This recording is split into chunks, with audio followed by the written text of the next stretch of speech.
All right, welcome to basically my first food review, and we're gonna do it for a restaurant we went to recently.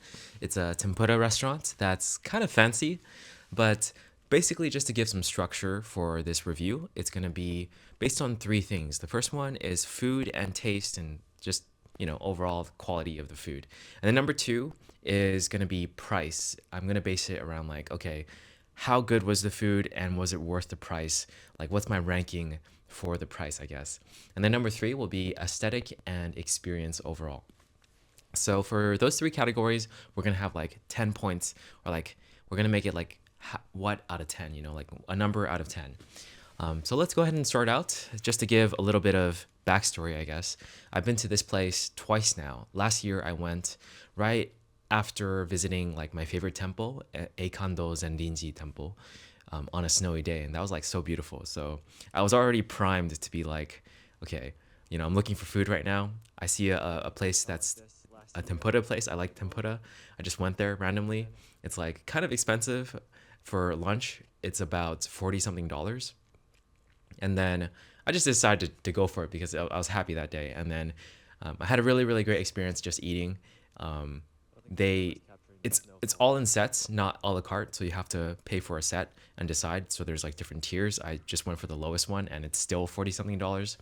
And then basically they bring out like the dishes to you one at a time and explain a little bit about the dish. And they explained it in Japanese. At the time, my Japanese was like not great. I'm still working on it, but I could not understand much at all.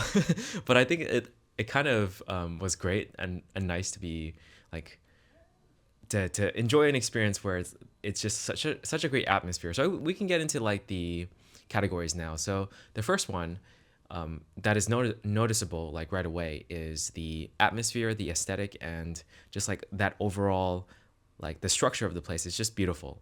So going inside, you immediately see like a nice walkway that's like reminiscent. It's like very traditional Japanese aesthetic, and it reminds me a little bit of like going in like a ryokan or just like one of those little like gardens.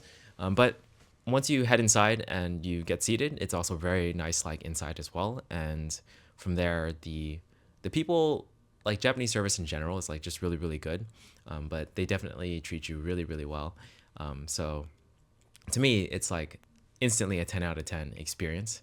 And the second time I went was with my girlfriend. I just wanted to bring her there for her birthday because it was just a very unique experience. She's never experienced anything like that either, despite, being here in Kyoto and being Japanese. So that was great. And dinner is a lot more expensive. It was about $65, I believe, each person, and I paid for her as like a birthday gift. Um, Definitely, really, really pricey. So we can talk about the second category, which is price. How well, let's talk about the food first, real quick. Um, the food itself is very unique. Like the tempura dishes that I got to eat were each like tempura dishes, other than the shrimp one, that I have never eaten before in my life.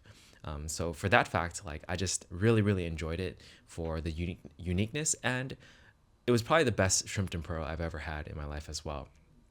So definitely something they're doing is different, making the tempura like even better somehow.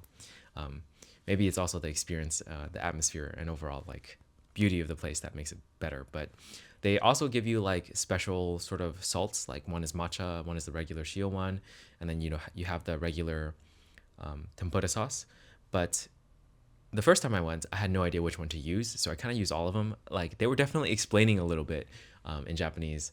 At a certain point, I told them like I didn't understand because they asked me a question about like choosing something, and I was like, I'm not sure.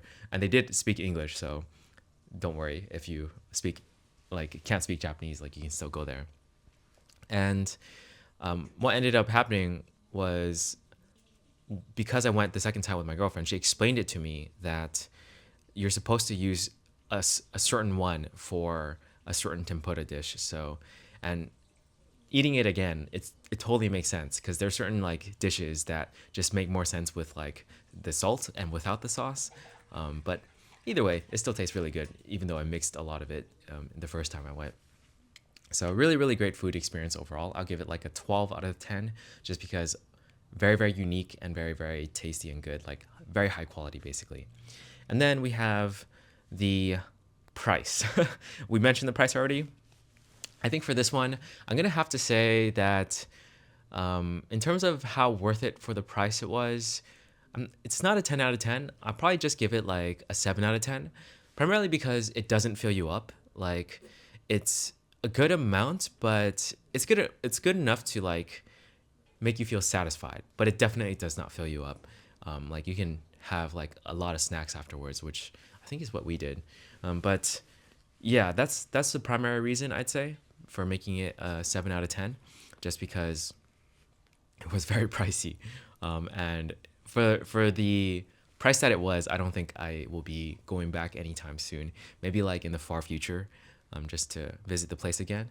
But it's definitely a great experience to go at least once. So we have experience and aesthetic 10 out of 10, and then we have price 7 out of 10, and then we have taste and food, which is a 12 out of 10. So overall, this place gets a 29 out of 30. This is my current ranking system. I know it's a little bit flawed.